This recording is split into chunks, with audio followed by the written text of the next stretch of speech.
Hey there, YouTube. So it's still Friday when I'm recording this, but it'll probably be Saturday by the time you catch this and by the time it uploads to YouTube. So happy Saturday, if that's when you're catching it. Usual Friday video, I'm going to show you some pickups. A little bit light on the pickups this week. A lot of the mail just didn't come through yet. However, I do expect it will slow down a little bit, although next week we'll definitely do a little bit more than this week. This week I only had actually one package containing cards. I did get another package, which it'll be a little bonus at the end here. So we'll get through the cards first, and then I'll show you a little thing. We'll have a little fun here at the end with a little nostalgic pickup for me. So anyway, one envelope, two Mike Modano cards for the collection. So just to keep it simple and easy, I'll say it right off the top here. The current card count is going to be 1,658 different Mike Modano cards, and I'm adding two memorabilia cards to the collection with this mail day. So let's start off with this one. 2001 Vanguard, I believe. This is the dual patch. So let me show you this side first. So this one's the Darian Hatcher. So you can see they're numbered to 300. Pretty nice patch, actually. Multicolor, pretty sweet. Now the thing with these, obviously it's a small window, but anytime you can get a multicolor patch, it's nice. And a lot of times it was very difficult to do that. But another kind of tricky thing with it, so let me adjust that a little bit. Another tricky thing with it is also that sometimes you get a nice patch on one side, but not necessarily on the other. This one actually is nice because it has it on both. So you can see on the Modano side there, we got a nice three-color patch as well. Very solid. So having two nice patches on both sides is actually a really nice bonus. Not an expensive card by Beckett value, but certainly a nice piece to add to the collection. And I'm quite happy to have a nice double-sided patch piece. So there you go. First one on the pickups for this one. Second item is also a multi-player card. So this one is a double jersey card. This one is Chris Pronger and Mike Modano. It is Patented Power from 2001-2002, Be a Player Memorabilia. So there you go. You got a little seam there with the Chris Pronger piece. Modano piece is just a simple white swatch. Nothing too crazy. Design-wise, it's not too much to write home about. Pretty straightforward. The thing I'll say to you, similar to a lot of the Be a Player stuff that we're accustomed to, is that a lot of these are deceptively rare.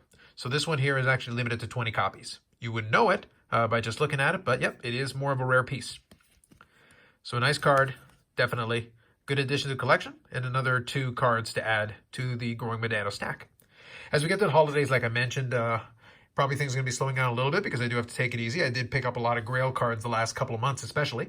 So we'll kind of take the last month, especially as we roll into December. We're going to take the month of December to kind of reflect and enjoy a lot of the things. And one thing I would suggest to you, and I'll probably do a video separately talking about this, as we get into the December here, you know, don't worry necessarily. Obviously, we're all collectors, and we enjoy picking up new cards, but try to spend a little bit of time, especially now that we're towards the end of the year. Now, whatever may be happening in your personal world, obviously 2020 has been a difficult year for a lot of folks. I tend not to veer too much into that on this channel because it is sports card focus. I can say from a sports card perspective, it's been a really good year, obviously a lot of progress, but I like to use December then as kind of a reflection time to think back on where I started and where I ended up from a collecting sense. Again, any other aspect of life you want to do that, you can do that as well. That's separate from the conversation here. But the other aspect of it is that it is sometimes good because in the course of doing it, you don't really realize how far you've come. And from a collecting standpoint, I know that actually my collection has made progression by leaps and bounds. And that'll be something that I'll be reflecting on over the next couple of weeks here leading towards the end of the year and then looking at goals for 2021.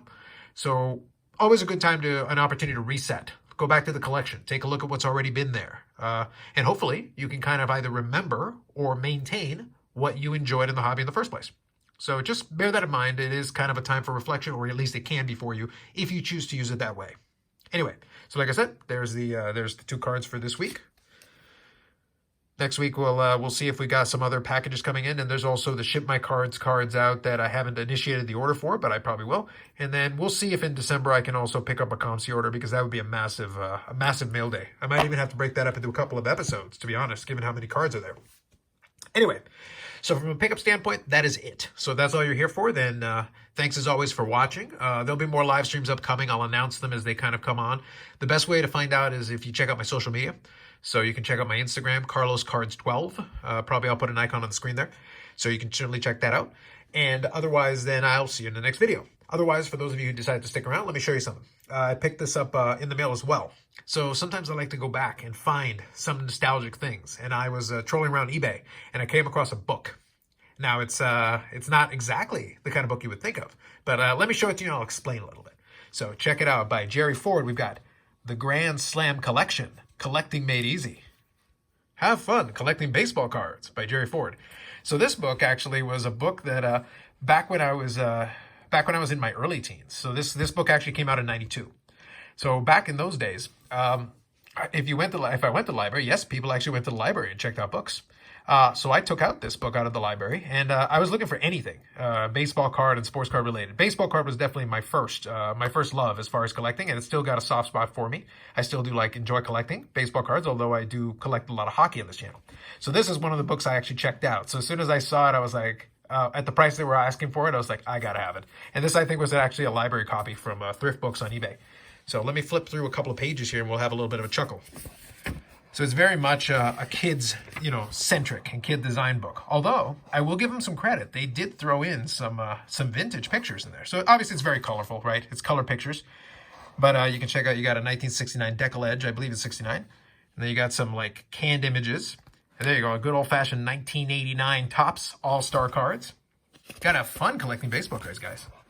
So there you go. So 1992 is when it came out originally, and then the second printing was in '93. So there you go. And you got the, you can even see here, from To Drool is Not Cool. So really, very early 90s. Questionable, but I get a bit of a chuckle out of it. So you got a Wheaties Breakfast of Champions, giving a little history on sports cards. Bring in a Will Clark Grand Slam card, hologram. They give a little blurbs about a lot of these things. A little history. Ooh, I like that they mentioned Virginia Brights, Kalamazoo Bats, and Cut Plugs. Very nice. I forgot that they had actually included some decent information in there, especially for a kid's book. I was actually pretty impressed by that. Scanning through it, giving a little bit of history on baseball cards. So here you go again. Yeah, 1969 Decal Edge. Yep, perfect. So they did include some vintage cards in there, which I always appreciated. Especially then I was already had a bit of an affinity for the vintage. And I actually had I think I still have a 52 Topps Duke Snider. I definitely had a couple of them at one point. But it's nice. And also you'll notice that they don't include just nice high condition ones. Like this one's a little bit banged up, and they show this one's off center. They show some real cards. So I don't know where they found those pictures. Good old 1989 Fleer. And a very kind of yellow looking Ken Griffey Jr. So I don't know if you can make that out color-wise. I find it interesting that the color is so off on that card. Although for other stuff it is. So this right here is a blast from the past. I definitely opened most of this stuff. 87 Topps, I opened a ton of that. This one I want to say is, I think that's 89. I want to say it's 89 Donruss. Got another Donruss one here. 91 Upper Deck. There's a good old 91 Donruss, Series 2. And they emphasize a lot of subset cards because they were really promoting a lot of these because they felt like it was a good way for kids to get into it. So this is 91 Score Dream Team set. If you remember a lot of these silly photos that they would include, stuff like that. Box sets.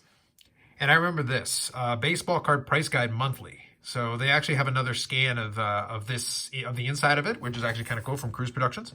But check that out. So prices soar for Superstar Rookie cards. 78 Eddie Murray, $60. 82 Ripken, $40. 86 McGriff, $20.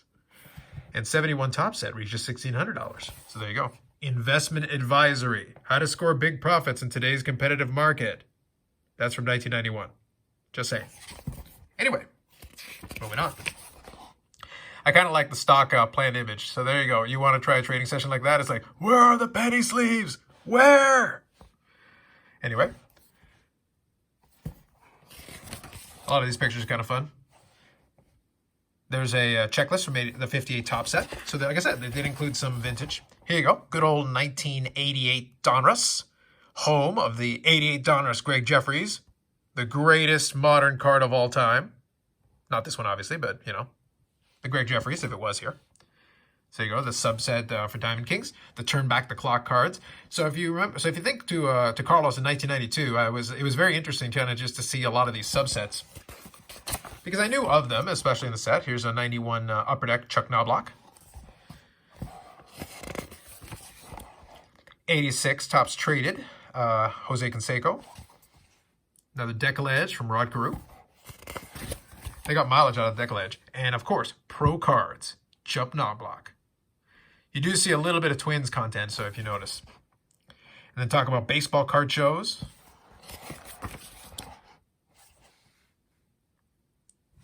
I enjoy just kind of the context of having some of the pictures in there. Very 1990s. You can really feel the sense coming from that. There was another picture here I wanted to show you in particular. There's an old card ad from Beckett. Some more like stock footage outside of Minneapolis. So you can kind of tell where the author is kind of the audience the author's playing to.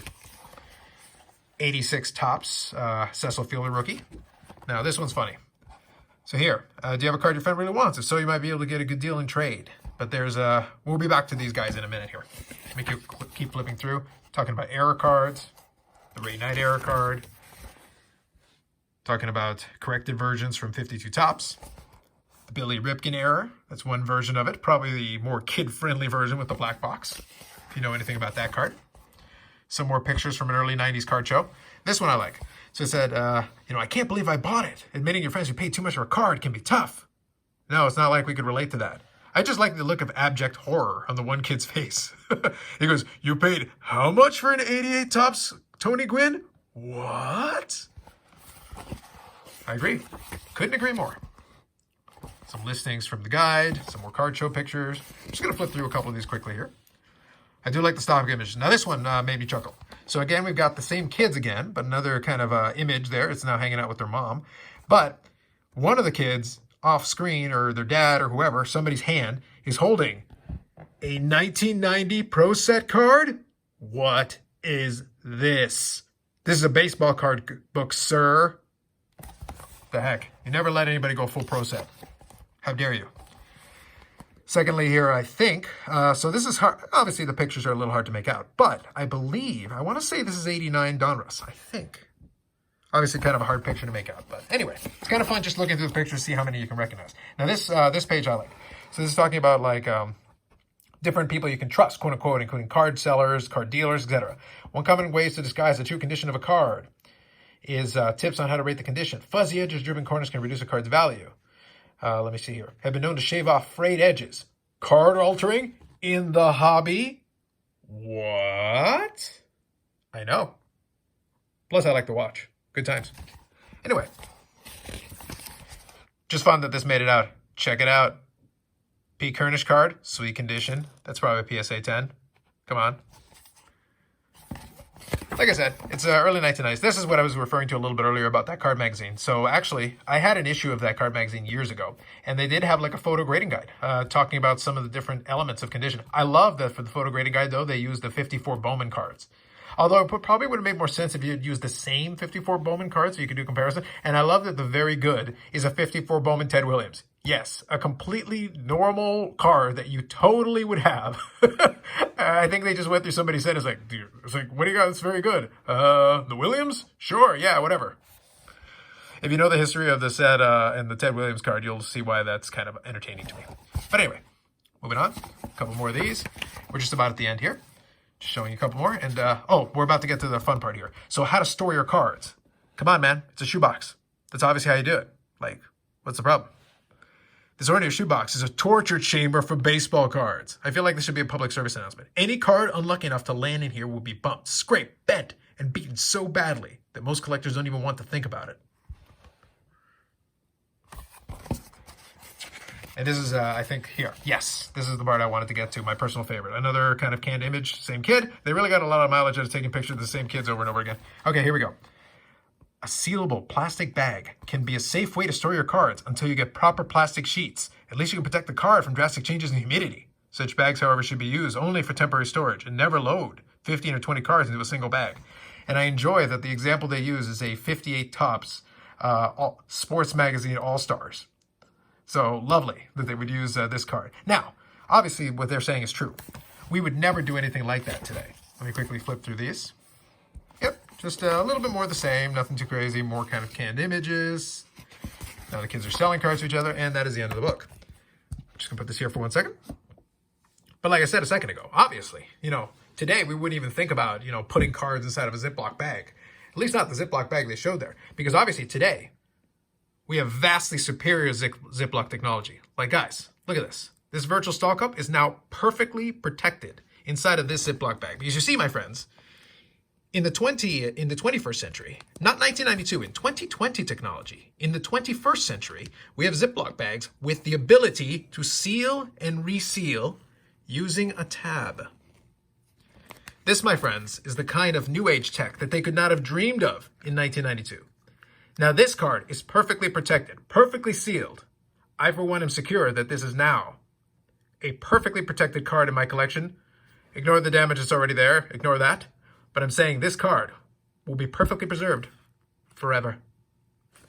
Anyway, just thought I'd have a little bit of fun with that. It was kind of a fun trip down memory lane, just going back through it. So I hope you enjoyed this little silly departure here at the end of the episode. I thought I would have a little fun with it. I just got a kick going through flipping through the book again. It's going to probably go into the shelf, and I'll probably look at it once in a while. But it is kind of fun to go backwards and just look at kind of where we were at the time. I had completely forgotten about the whole Ziploc bag thing. But like I said, guys, like, look, modern tech. Like, look at this. It's even real Ziploc. Like, I'm not cheaping out on this, man. Think about it. It even gives you instructions. You know when it's closed. Look, it's closed. Think about that. Anyway, now you know. So there's your collecting tip for today. Anyway, thanks to those of you who stuck it out till the end, and we had a little bit of fun here at the end. We'll be back to kind of more regular videos. Like I said, we'll do some live streams. We'll do the usual thing. We'll kind of see what comes next. I think I've got a couple of things down the pipeline here that I'm kind of planning on, and I'll reveal more as I get some of those things finalized. Anyway, thanks if you made it to the end of the video. Like I said, any comments or questions, you're more than welcome to. If you want some great tips from the Grand Slam collection, feel free to throw them in the comment section. But anyway, thanks as always for watching. We'll catch you in the next one.